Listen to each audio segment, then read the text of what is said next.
చెప్పండి సార్, ఎట్లా చూస్తారు ఈరోజు విచారణకు మాజీ మంత్రిని హరీష్ రావుని ఈరోజు కమిషన్ విచారణకు పిలిచింది కాళేశ్వరం మీద, దీన్ని మీరు ఎట్లా చూస్తుంటారు? తెలంగాణ ప్రజల నీటి కోసం తీర్చడం కోసం శాశ్వతంగా కరువు నివారణ చర్యల్లో భాగంగా కాళేశ్వరం ప్రాజెక్టుని చేపట్టడం జరిగింది.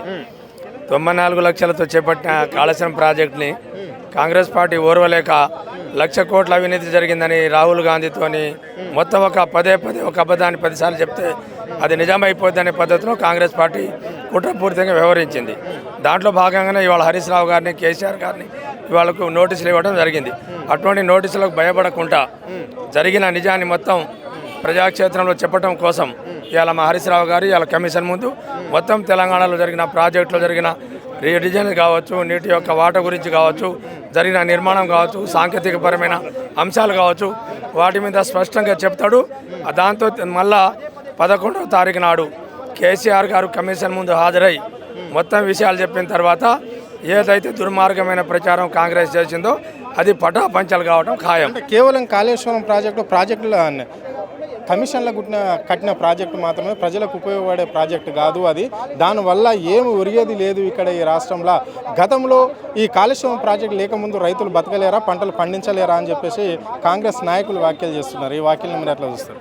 14 వరకు ఈ రాష్ట్రాన్ని కాంగ్రెస్ పాలించింది.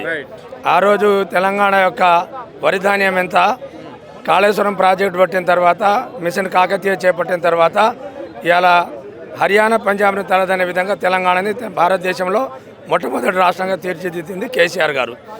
50 ఏళ్ల కింద ఎప్పుడూ నిర్మించిన శ్రీరామ్ సాగర్ 2వ దశ ప్రాజెక్టుకు కాళేశ్వరం కట్టిన తర్వాత సూర్యాపేట, కోదాడ దాకా నీళ్లు పారించిన ఘనత కేసీఆర్ గారిది.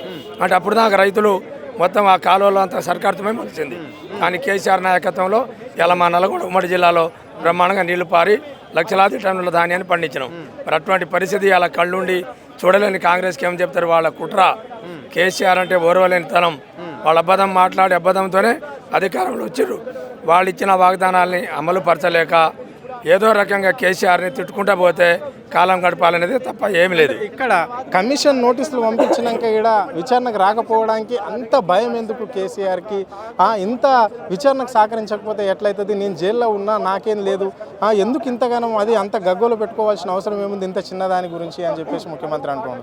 దీన్ని ఎట్లా చూస్తారు? మొత్తం ఆంధ్ర పాలకులు ఉమ్మడిగా అన్ని పత్రికలు, ఛానళ్ళు మూకమ్మడిగా దాడి చేసి కేసీఆర్ గారిని తెలంగాణ రానియకోవటం ఎంత చేశారో అట్లా భయపడని కేసీఆర్ ఒక పనికి మాలిన అంశాలు వాళ్ళతో చెప్పినట్టుగా కమిషన్కు భయపడతారనేది తప్పు.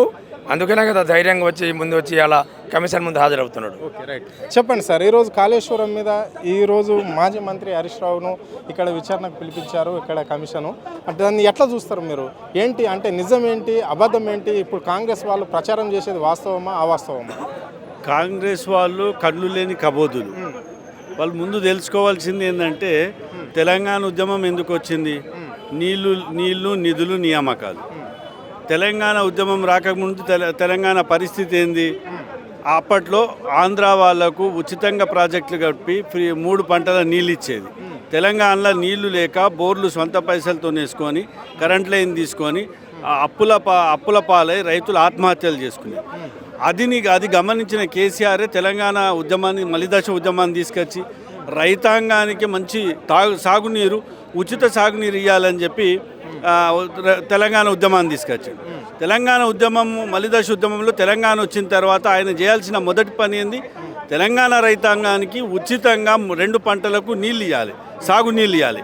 దాంట్లో భాగమే కాళేశ్వరం ప్రాజెక్టు నిర్మాణం జరిగింది. ఈరోజు ఆ ప్రాజెక్టు కోసం నోటీసులు ఇవ్వడం అంటే తెలంగాణ ప్రజలకు నోటీసులు ఇస్తున్నావా, రైతులకు నోటీసులు ఇస్తున్నావా?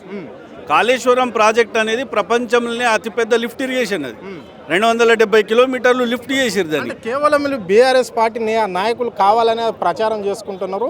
దాని కింద పండే పంట ఎంత, రైతులు ఎంతమంది ఉన్నారు, ఓన్లీ కమిషన్ల గురించి నిర్మించిన ప్రాజెక్ట్ కదా ఇది అని చెప్పేసి ముఖ్యమంత్రి పదే అంటుంటాడు. ఈ వాక్యాలు మీరు ఎట్లా అంటారు? ముఖ్యమంత్రి పదే అనేది 1,00,000 కోట్ల కుంభకోణం అన్నాడు. దాని ప్రాజెక్టు విలువనే 94,000 కోట్లు. మళ్ళీ దాని 1,00,000 కోట్ల ఏడికెళ్ళి వచ్చింది. ఆయన ఆంధ్ర ప్రాంతానికి చంద్రబాబు నాయుడుకు గోదావరి జలాలను ఎత్తి పంపించడానికి ఆ ప్రాజెక్టును పూర్తిగా దుర్వినియోగం చేయాలని చెప్పి ఒక పథకం ప్రకారమే కాళేశ్వరం పైన ఈ ప్రచారం చేస్తున్నాడు తప్ప కాళేశ్వరం ప్రాజెక్టు 270 కిలోమీటర్ల అవతల ఎక్కడనో ఉన్న ప్రాజెక్టు మా మెదక్ ప్రాంతంలోకి నీళ్ళు వస్తున్నాయి, చెక్ డ్యాములు నిండుతున్నాయి మా దగ్గర. ఇది కళ్ళకు కనిపిస్తలేదా?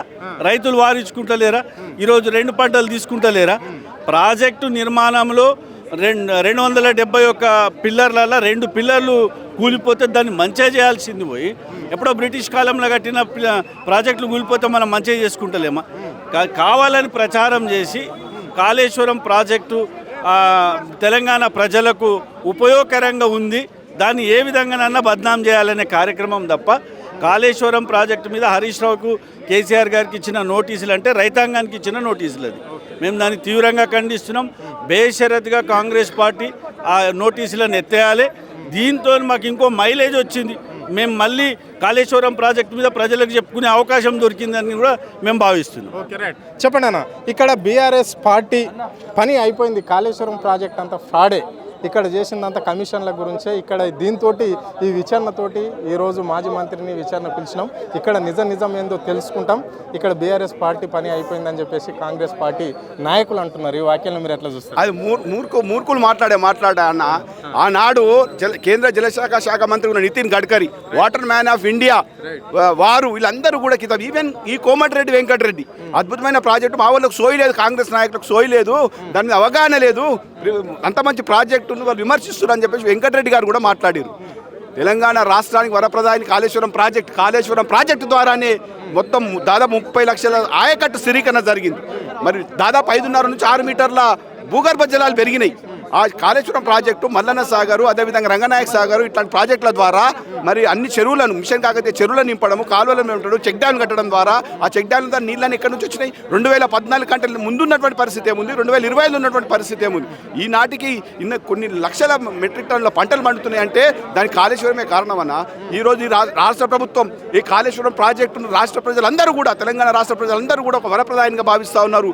ఈ ఆయకట్టు కిందనే, అంటే ఈ యొక్క ప్రాజెక్టు కిందనే మరి వేలాది చెరువులు, లక్షలాది మరి ఎకరాలు పండుతున్నదని చెప్పేసి కళ్ళు మండి ఇది ఒక దుష్ప్రచారం చేయాలి. ఈ రాష్ట్ర ప్రభుత్వం బదనాం చేయాలంటే కాళేశ్వరం ప్రాజెక్ట్ అనేది ఈ ప్రపంచంలోనే రికార్డు స్థాయిలో ఎక్కువ మందికి ఉపయోగపడే, తక్కువ కాలంలో నిర్మించినటువంటి ప్రాజెక్టు, అద్భుతమైనటువంటి ప్రాజెక్టు. నెట్ట బంధం చేయాలి. 2 పిల్లలు గుంగినంత మాత్రాన కొన్ని వేల కిలోమీటర్ల సొరంగ మార్గాల ద్వారా ఎన్నో ఆనకట్టలు కట్టించి ఎంతో దూరం నుంచి దాదాపు 550 మీటర్ల హైట్ కూడా నీళ్ళని ఎత్తిపోసినటువంటి ప్రాజెక్టును ఏమన్నా బుద్ధున్నాడు, మెడకాయ మీద తలకాయ ఉన్నాడు ఎవడన్నా మాట్లాడే మాటలా అన్న? ఈ కాళేశ్వరం ప్రాజెక్ట్ అనేది నిజంగా కూడా చెప్తున్నాం, మేము నేను మున్సిపల్ చైర్మన్గా మెదక్లో పనిచేసామన్నా. మా దగ్గర పక్కనే మంజీరా ఉంటుంది, హల్దీవాగు ఉంటుంది. హల్దీవాగులో సమ్మర్ వచ్చిందంటే 2000 నుంచి మొదలు పెడితే 2014 దాకా నేను మున్సిపల్ కౌన్సిలర్గా, వైస్ చైర్మన్గా బాధ్యతలు నిర్వహించిన వ్యక్తిని.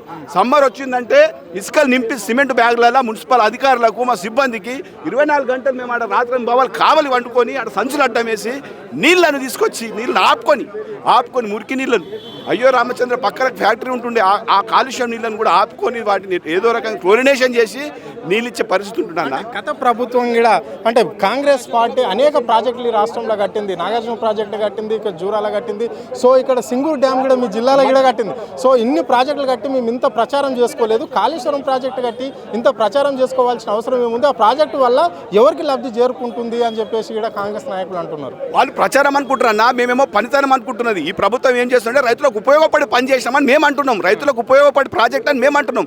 ఇంకొక మాట, మంచి మాట గుర్తు చేసిరన్న, ఈ సోయిలేని మంత్రులు, సోయిలేని రాష్ట్ర ముఖ్యమంత్రి మాట మాట్లాడుతూ ఉన్నాడు. దీన్ని వ్యయం పెంచిర్రు, డిపిఆర్ 80,000 కోట్లకు ఉండేదాన్ని 1,00,000 కోట్లకు తీసుకొచ్చారని మాట్లాడుతుంది. సిగ్గునోడు అని మాట్లాడు. 1954 లేదా 50s నాగార్జున సాగర్ ప్రాజెక్టు కడితే కూడా దానికి 8 వ్యయం పెట్టి ఒక డిపిఆర్, ఒక ఇల్లు కట్టుకున్నా మనం 30 లక్షలు ఇల్లు కట్టుకోవాలనుకుంటాం.